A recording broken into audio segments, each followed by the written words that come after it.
Hi hello friends, welcome back to my channel. So நம்மளுடைய GK free test பேட்சில் இன்றைக்கி டே 2ல் இருக்கும். இன்றைக்கி எந்த லெசன் டெஸ்ட்டு அப்படின்னு பார்த்திங்கன்னா 10th ஸ்டாண்டர்டில் உள்ள இந்திய அரசியல் அமைப்பு தான். ஓகேங்களா? ஸோ டே 1ல் வந்து நம்ம தேசிய சின்னங்கள் வந்து ஃபுல்லாக கம்ப்ளீட் பண்ணிட்டோம். ஸோ டெஸ்ட்டும் கொடுத்துட்டோம். எல்லாருமே படிச்சுட்டு நிறைய பேர் டெஸ்ட்டும் அட்டன் பண்ணியிருந்தீங்க. ஸோ இன்றைக்கி வந்து அரசியலமைப்பு, இந்திய அரசியலமைப்பு, அதுக்கான நோட்ஸ் பார்த்திங்கன்னா நான் குரூப்பில் வந்து ஷேர் பண்ணியிருக்கேன். ஸோ நீங்கள் புக்ஸ் ஒன்ஸ் படிச்சுட்டு அதுக்கப்புறமா அந்த நோட்ஸை வந்து ரிவிஷன் பண்ணிக்கோங்க. ரிவிஷன் பண்ணிட்டு டேரெக்டாக இந்த கொஷின் பேப்பரை டவுன்லோட் பண்ணி என்ன பண்ணுங்கள், டெஸ்ட்டை எழுத அட்டன் பண்ணிடுங்க. ஓகேங்களா? ஸோ கொஷின் பேப்பர் வந்து உங்களுக்கு பிடிஎஃபாக தான் தர்றேன். ஸோ இதில் டோட்டலாக உங்களுக்கு ஒரு 111 கொஸ்டின்ஸ் வந்து எடுத்துகிட்டு வந்திருக்கோம்.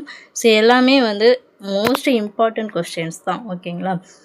ஸோ நம்ம இதை விட்டுறலாம் அது விட்டுறலாம் அப்படின்னு நீங்கள் நினைக்க வேண்டியதில்லை. ஸோ எல்லா கொஷினுமே கண்டிப்பாக என்ன பண்ணணும், அட்டன் பண்ணி தான் ஆகணும். ஸோ ஒரு சில கொஷனுக்கு உங்களுக்கு ஆன்சர் தெரியும், ஒரு சிலதுக்கு ஆன்சர் தெரியாமல் கூட இருக்கும். ஸோ அந்த மாதிரி உங்களுக்கு எந்த கொஷினுக்கு ஆன்சர் தெரியலையோ அதுக்கு என்ன ஆன்சர், அந்த கொஷினுக்கு எதுக்கு அந்த ஆன்சர் வந்துச்சு அப்படிங்கிறத முதல்ல நீங்கள் அனலைஸ் பண்ணுங்கள். ஸோ அப்போ தான் உங்களுக்கு வந்து அது மனசில் நல்லா பதியும். ஓகேங்களா? ஸோ இந்த லெசனில் டோட்டலாக பார்த்திங்கன்னா ஒரு 111 கொஷின்ஸ் வந்து இருக்குது. ஸோ இதுக்கான ஆன்சர் கீயும் பார்த்திங்கன்னா அதுவும் பிடிஎஃபாகவே உங்களுக்கு நான் கொடுத்துருக்கேன். ஸோ இது பார்த்திங்கன்னா டிஸ்கிரிப்ஷனில் லிங்க் இருக்குது, டவுன்லோட் பண்ணிங்க. டவுன்லோட் பண்ணோன்னே உங்களுக்கு என்ன பாஸ்வேர்ட் கேட்கும். ஓகேங்களா? ஸோ நீங்கள் டவுன்லோட் பண்ணோன்னே ஓப்பன் பண்ணுவீங்க. அது வந்து கண்டிப்பாக பாஸ்வேர்ட் கேட்கும். ஸோ அந்த பாஸ்வேர்ட் போட்டால் மட்டும்தான் இந்த பிடிஎஃப் வந்து ஓப்பன் ஆகும். ஸோ அது என்ன பாஸ்வேர்ட் அப்படின்னு பார்க்குறதுக்கு முன்னாடி நம்மளுடைய சேனலுக்கு நீங்கள் புதுசாக இருந்தீங்க அப்படின்னா மறக்காமல் நம்ம சேனலை சப்ஸ்கிரைப் பண்ணிவிட்டு நம்மளுடைய டெலகிராம் பேஜில் வந்து ஜாயின் பண்ணிக்கோங்க. தொடர்ந்து நம்ம கொடுக்கக்கூடிய எல்லா டெஸ்ட்டையும் வந்து அட்டன் பண்ணுங்கள். உங்களுக்கு ஜிகேல நீங்கள் நல்ல மார்க் வந்து ஸ்கோர் பண்ணலாம். ரொம்பவே யூஸ்ஃபுல்லாக இருக்கும் எல்லா டெஸ்ட்டுமே. அதே மாதிரி பார்த்திங்கன்னா டிஸ்கிரிப்ஷனில் ஒரு சில லிங்க்ஸ் எல்லாம் வந்து ஓப்பன் ஆகாது, பிடிஎஃப் வந்து ஓப்பன் ஆகாது. ஸோ அதனால் வந்து நான் கமெண்ட் செக்ஷனில் கொடுக்குறேன். ஓகேங்களா? கமெண்ட் செக்ஷனில் கொடுக்குறேன். ஸோ அதில் போய்ட்டு நீங்கள் என்ன பண்ணிக்கோங்க, டவுன்லோட் பண்ணிக்கோங்க.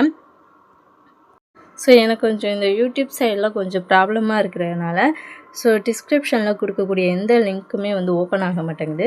ஸோ அதே வந்து கமெண்ட் செக்ஷனில் கொடுத்தேன்னா அது வந்து ஓப்பன் ஆகுது. ஸோ அதனால் கமெண்ட் செக்ஷனில் கொடுத்துருக்கேன். அதை போய்ட்டு நீங்கள் டவுன்லோட் பண்ணி பாஸ்வேர்ட் போட்டு ஓப்பன் பண்ணி டெஸ்ட் அட்டன் பண்ணுங்கள். ஸோ நிறைய பேர் டெஸ்ட் அட்டன் பண்ணுறீங்க, பட் உங்களுடைய மார்க் என்ன அப்படிங்கிறத கமெண்ட் பண்ண மாட்டேங்கிறீங்க. ஸோ அதனால் நீங்கள் டெஸ்ட் அட்டன் பண்ணிட்டீங்க அப்படின்னா 111 கொஷனுக்கு நீங்கள் எத்தனை கொஷின் கரெக்டாக ஆன்சர் பண்ணியிருக்கீங்க அப்படிங்கிறத கமெண்ட் பண்ணிடுங்க. ஸோ அப்போ தான் எனக்கு ஒரு மோட்டிவாக இருக்கும். ஓகே, நிறைய பேர் டெஸ்ட் அட்டன் பண்ணுறாங்க அப்படிங்கிற எனக்கு ஒரு மோட்டிவாக இருக்கும். உங்களுக்கு நிறைய இன்னும் கொஸ்டின்ஸ் எல்லாம் வந்து எடுத்து கொடுக்கலாம். ஓகேங்களா? ஸோ அதனால் வந்து நீங்கள் டெஸ்ட்டு ஒன்ஸ் அட்டன் பண்ணிட்டீங்க அப்படின்னா மறக்காமல் உங்களுடைய மார்க் என்ன அப்படிங்கிறத கமெண்ட் பண்ணிடுங்க. ஸோ எல்லாருடைய கமெண்ட்ஸும் நான் பார்ப்பேன். ஓகேங்களா? ஸோ எவ்வளோ மார்க் எடுத்திருக்கீங்க அப்படிங்கிறத பார்ப்பேன், நான் ரிப்ளையும் பண்ணுவேன். ஸோ அதனால் வந்து மறக்காமல் கமெண்ட் பண்ணிடுங்க. இந்த பிடிஎஃப் ஓப்பன் பண்ணுறதுக்கான பாஸ்வேர்டு என்ன அப்படின்னு பார்த்தீங்கன்னா JTK@test2. ஸோ எல்லாமே கேப்ஸ் லெட்டரில் வரும். ஓகேங்களா? JTK@test2. ஸோ இதை தான் இந்த பிடிஎஃப் ஓப்பன் பண்ணுறதுக்கான பாஸ்வேர்ட். இதே தான் நீங்கள் ஆன்சர் கீ ஓப்பன் பண்ணுறதுக்கான பாஸ்வேர்டும் சேம் தான். ஓகேங்களா? ஸோ அதே மாதிரி கொஷின் பேப்பர் எல்லாத்தையுமே வந்து நீங்கள் சேவ் பண்ணி வச்சுக்கோங்க. ஃப்யூச்சரில் உங்களுடைய ரிவிஷன் பர்பஸ் ப்ளஸ் வந்து நீங்கள் டெஸ்ட் அட்டன் பண்ணி பார்க்குறதுக்கெல்லாம் கொஷின் பேப்பர் ரொம்பவே யூஸ்ஃபுல்லாக இருக்கும். ஸோ அதனால் எல்லா கொஷின் பேப்பரையும் நீங்கள் சேவ் பண்ணி வச்சுக்கோங்க. ஸோ நீங்கள் டெஸ்ட்டை எழுதி முடித்தோடனே மறக்காமல் உங்களுடைய மார்க்கை வந்து கமெண்ட் பண்ணிடுங்க. ஸோ இந்த வீடியோ பதிவு உங்களுக்கு யூஸ்ஃபுல்லாக இருந்துச்சு அப்படின்னு நினச்சிங்கன்னா அந்த வீடியோவுக்கு ஒரு லைக் பண்ணிட்டு மறக்காமல் நம்மளுடைய சேனலை சப்ஸ்கிரைப் பண்ணிக்கோங்க. ஸோ நாளைக்கு டெஸ்ட்டுக்கு வந்து நோட்ஸ் எல்லாம் ஷேர் பண்ணுறேன், படிச்சுட்டு நாளைக்கு டெஸ்ட்டையும் அட்டன் பண்ணுங்கள்.